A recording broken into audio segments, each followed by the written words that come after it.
Bonsoir, ravi de vous retrouver pour débuter un point sur la situation sanitaire. Les nouvelles contaminations continuent d'augmenter à un rythme important, plus 20% en une semaine en Vendée par exemple.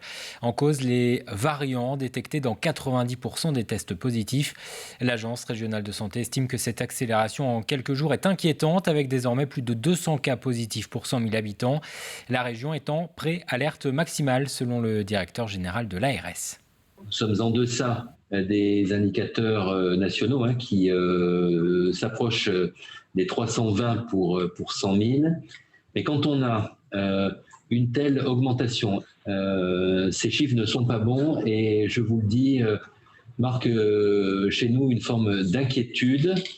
Inquiétude qui est confortée également par le fait que notre niveau de contagiosité, le fameux R effectif, est désormais supérieur à 1. Aujourd'hui, en Pays de Loire, 10 personnes en contaminent 11,8, alors que le niveau national, c'est 11,6.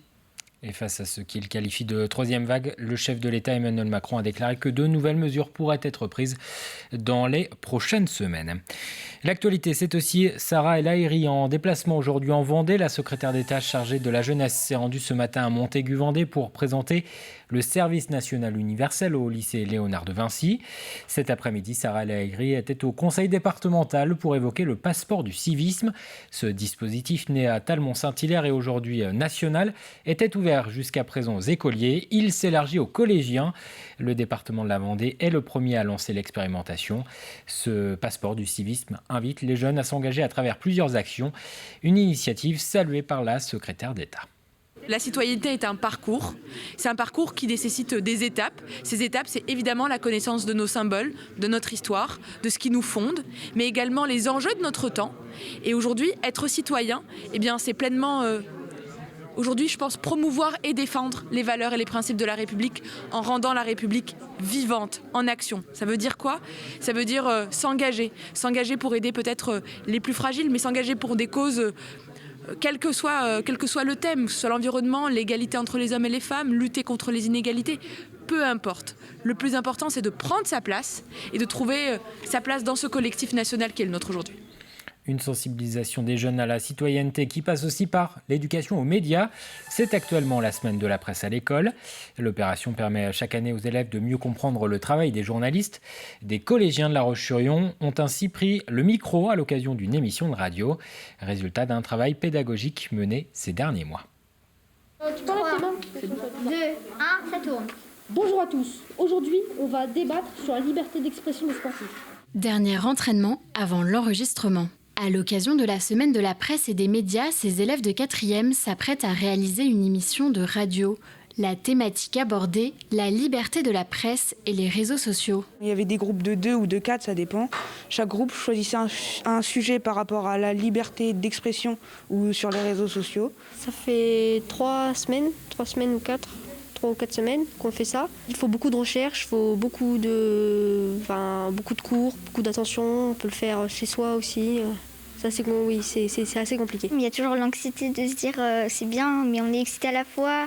Écoutez bien, car il s'agit d'un sujet qui fait vraiment polémique sur les réseaux sociaux. Se documenter correctement, écrire une chronique, poser sa voix, un exercice compliqué au départ pour ces collégiens, mais qui a son lot de bénéfices. C'est permettre aux élèves de mieux appréhender la fabrique de l'information, d'être plus vigilants par rapport aux fausses informations qui circulent, notamment sur les réseaux sociaux. Et puis de comprendre aussi le rôle des journalistes. Ce n'est pas la première fois qu'ils abordent le monde de l'information. Cette trentaine d'élèves participent toute l'année à la classe média, durant laquelle ils travaillent sur le journalisme. Régulièrement, cette journaliste vient au collège les sensibiliser sur son métier. Un apprentissage particulièrement important à l'heure des réseaux sociaux et de la désinformation. Ils ont beau être jeunes et hyper ultra connectés, et finalement Google, qui est pourtant notre meilleur ami, eux ils ne connaissent pas Google. Et ils ont eu du mal à trouver des informations sur Internet. Aujourd'hui, les jeunes veulent être acteurs. Ils ont tous un avis sur le monde et sur l'actualité. Mais finalement, ils n'écoutent pas l'actualité, ils ne regardent pas les informations. Donc c'est aussi important de leur dire, oui, tu dois être acteur. Mais pour être acteur, il faut que tu aies des connaissances. L'opération leur aura permis de s'initier aux techniques journalistiques et radiophoniques. Peut-être que cela aura suffi à susciter des vocations. Focus à présent sur cette initiative. Elle concerne l'endométriose, dont ce sera la journée mondiale ce dimanche. Cette maladie gynécologique liée à l'utérus touche près d'une femme sur 10. Elle peut se caractériser par plusieurs symptômes, notamment des douleurs importantes. Alors pour tenter de soulager les femmes concernées, Sabrina Pueblo a créé des vêtements capables d'intégrer une bouillotte. Alexia Janet l'a rencontrée chez elle à Venanceau. Le pic douloureux, il arrive en général à l'ovulation. Et puis la semaine des règles, où ça monte d'un cran, mais c'est une douleur quasiment permanente, une douleur qui est sourde. Des douleurs qui handicapent le quotidien de Sabrina Pueblo depuis des années, sans qu'elle puisse mettre de mots dessus. Cette éducatrice spécialisée s'est fait diagnostiquer en septembre une endométriose, une maladie gynécologique qui provoque une fatigue chronique et des douleurs intenses dans le ventre, voire des vomissements et perte de connaissance. C'est quelque chose qui vous tombe dessus, mais en même temps on attend un petit peu ce diagnostic parce qu'on sait qu'on a tous les symptômes. C'est très invalidant puisqu'on peut être au mieux de sa forme et d'un seul coup, en une heure, avoir la sensation de chuter au fond d'un ravin, ne plus pouvoir rien faire. Ça crée de très fortes douleurs lombaires dans la plupart des cas, ce qui amène les médecins à confondre aussi les pathologies. En France, près de 10% des femmes souffrent de la même maladie. Pour les aider, Sabrina Pueblo décide alors de créer une marque de vêtements munie de ceintures un peu spéciales. Donc vous avez une ceinture, et puis donc à l'intérieur une poche, une derrière, une devant. Et c'est une ceinture donc qu'on vient enfiler comme une jupe ou un pantalon. Avec à l'intérieur des poches des bouillottes chaudes, car si aucun traitement n'existe, la chaleur permet de soulager les douleurs. Quand on a de l'endométriose, c'est super dur de s'habiller parce qu'on a le ventre qui gonfle. On a l'impression qu'on est gonflé de partout d'ailleurs. Donc quand on fait un 42, on va systématiquement aller parfois sur des vêtements de grossesse pour que le ventre ne soit pas comprimé. On va s'habiller beaucoup plus grand pour ne pas être gêné. Ça c'est difficile. Moi ça m'a aidée, donc après je me suis dit mais oui, peut-être que ça peut marcher pour les autres. Depuis la création de sa marque il y a seulement quelques semaines, Sabrina Pueblo a déjà reçu plusieurs commandes, bien plus qu'elle ne l'aurait imaginé.